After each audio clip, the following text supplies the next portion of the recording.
नमस्कार, times of Swaraj में आप सबों का स्वागत है। मैं हूं संतोष सिंह और आज हम टाइम्स ऑफ स्वराज में बात कर रहे हैं कि जब लोक सत्ता कमजोर होता है या लोकशाही जब कमजोर होता है तो अफसरशाही किस स्तर पर बेलगाम हो जाता है, उसकी हम वानगी कुछ आपको दिखाते हैं। और समझिए कि किसी भी राज्य में, किसी भी देश में लोक सत्ता का मजबूत होना कितना जरूरी है। और बिहार में आज लोक सत्ता की जो स्थिति है, हम बार बार कहते हैं कि बिहार फेलियर स्टेट की तरफ बढ़ रहा है, और इसलिए कहते हैं कि लोक सत्ता जैसी कोई चीज ही नहीं है। नहीं तो जो अफसरशाही जिस हद तक कह सकते हैं कि बेलगाम हो चुका है, ये हैसियत नहीं थी या ये संभव नहीं था। जरा देखिए भाई, शिक्षकों के साथ तो ऐसा लग रहा है जैसे इस प्रदेश का वो नागरिक ही नहीं है, या फिर सरकार का मुलाजिम क्या हो गया, जैसे लगता है कि वो दुकान का स्टाफ हो गया। जिसको जो मन हो रहा है, जैसे हो रहा है, जिस तरीके से हो रहा है, आदेश किए जा रहा है। मतलब कुछ भी। अब अगर हाफ डे भी सीएल आप लिए तो फुल डे लागू होगा। वाह, क्या बात है। इसका कोई मतलब है?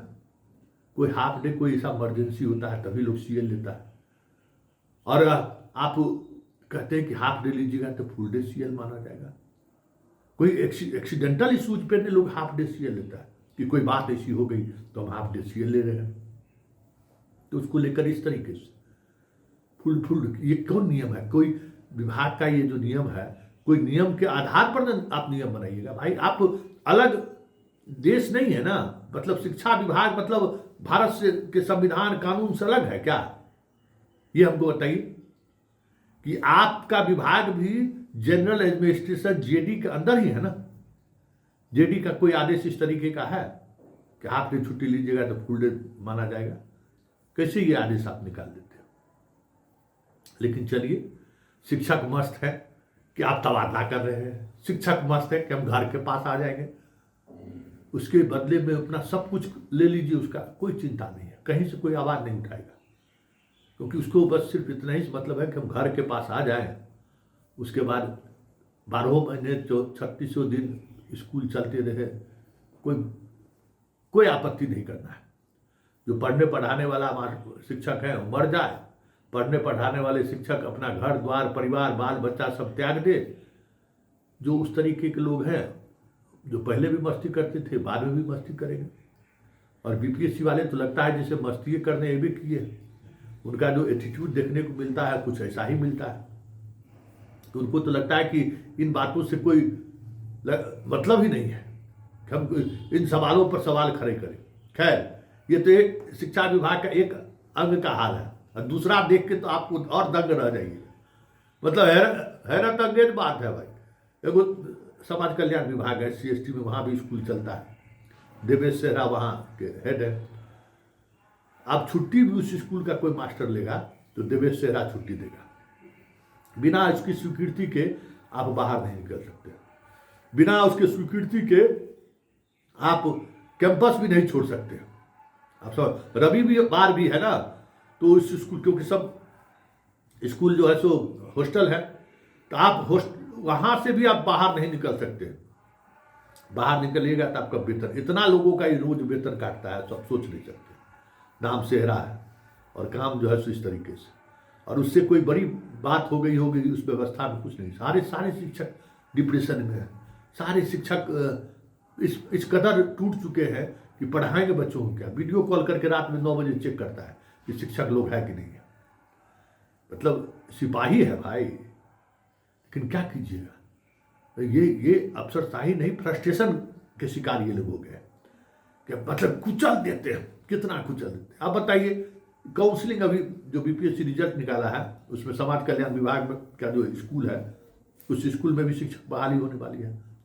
अभी जनाब जो काउंसलिंग में जो कहे हैं कागज लेके आने के लिए, उसका आप हैरान हो जाएगा। 15 गो पेपर चाहिए।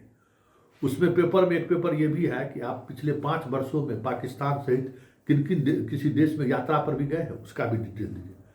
अब हमको ये बताइए कि मास्टर का नौकरी पाने वाला आदमी विदेश घूमता है, उसको उतना ही पैसा होगा तो आपके यहाँ मास्टरी करेगा हैं? आप मास्टर के नौकरी में पहले जैसी बात थोड़ी रहा। जैसे सेना में पहले लोग आत्मसम्मान वाले लोग जाते थे कि अरे हमारा बेटा सेना में काम कर रहा है। एक दौर था कि इसी तरीके से टीचिंग प्रोफेशन में भी लोग जो जाते थे उसका परिवार गर्व महसूस करता था, अरे हमारा बेटा प्रोफेसर है, हमारे बेटा शिक्षक है। तो अब वो बात ही नहीं रही। अब तो सेना में भी वही जा रहा है जो 2 वक्त की रोटी के लिए परेशान है, जा रहा है कि जा रहे हैं नौकरी करने के लिए, देश के लिए थोड़ी जा रहा है। अधिकांश सब सेना में उसी लोग जा रहे हैं। शिक्षक में भी वही बात है, जिसको पढ़ाने से वास्ता है वो थोड़ी जा रहा है शिक्षक बनने, नौकरी पाने जा रहा है। तो ऐसे लोग जाएगा विदेश, ऐसे लोग जाएगा अमेरिका घूमने के लिए। तो इनको चाहिए कि लिख के दीजिए। इतना ही नहीं, आप 5 साल में जहाँ जहाँ रहे हैं, जिस जगह रहे हैं, जिला प्रखंड नहीं, उस मोहल्ला और मकान मालिक का नाम लिख के दीजिए और 2 लोगों को देख के दीजिए कि जो आपको जानता है। आप बताइए, कलेक्ट्री की बहाली में भी जो है इस तरीके से वेरिफिकेशन कौन से मतलब जांच में ये चीज़ें नहीं होती। आप वो चीज़ दीजिए। आप बताइए, शिक्षक बहाल कर रहे हैं, अब वो बेचारा कितना परेशान होगा। वो 15 पॉइंट में सिर्फ यही 2 पॉइंट नहीं है, एक से एक अद्भुत अद्भुत पॉइंट है। आप कहाँ पढ़े हैं, किस स्कूल में पढ़े हैं, सारा स्कूल का डिटेल्स दीजिए, प्राथमिक विद्यालय से लेकर ऊपर तक। मतलब हाई स्कूल 11th 12th का तो सब जानकारी है ही है, कॉलेज, बाकी कहाँ पढ़े हैं वो भी जानकारी इनको दीजिए। और एक भी डॉक्यूमेंट्स अगर नहीं रहा, कमी रहा, तो आपका काउंसलिंग अधूरा हो जाए।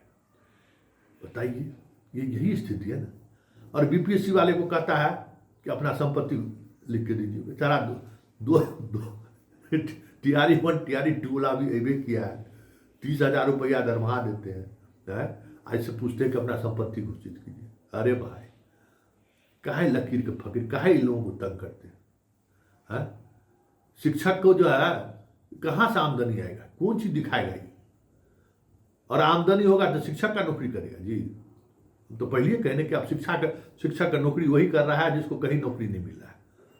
और जो बीपीएससी से कम्पीट किया है वो भी अब तैयारी कर रहा है, चाह रहा है कि कितना जल्दी, जो पढ़ने वाला लोग है वो चाह रहा है कि कितना जल्दी यहाँ से निकल जाए। कोई स्कूल भी वही जा रहा है, वहाँ भी बैठ कर तैयारी करता है, अपना पढ़ता ही रहता है। पता कर लीजिए। इस तरीके की अराजकता बताइए शिक्षा विभाग में, आप कभी सोच सकते हैं? कभी इस तरीके से भी अधिकारी एक्शन लेगा? बताइए। जो होगा, अभी मुंगेर का एगो वीडियो है, वेतन रोक दे रहा है, जिसको जो मन हो रहा है वेतन रोकने पर मनाही है, जिसको मन हो रहा है वेतन रोक दे रहा है, जिसको मन है वेतन काट दे रहा है। ऐप का तो जो कहना है कहिए रहा है, जो ये है। छुट्टी होगा जयंती पर तो चले जाइए स्कूल, जयंती के बारे में बच्चों को बताइए। ऐसा भी हुआ है क्या? है, हम लोग नहीं पढ़े हैं क्या? हम लोग स्कूल नहीं गए हैं क्या? और ऐसा थोड़ी है कि जो आप लोग हैं उससे बहुत कमजोर स्टूडेंट बिहार पैदा किया है क्या?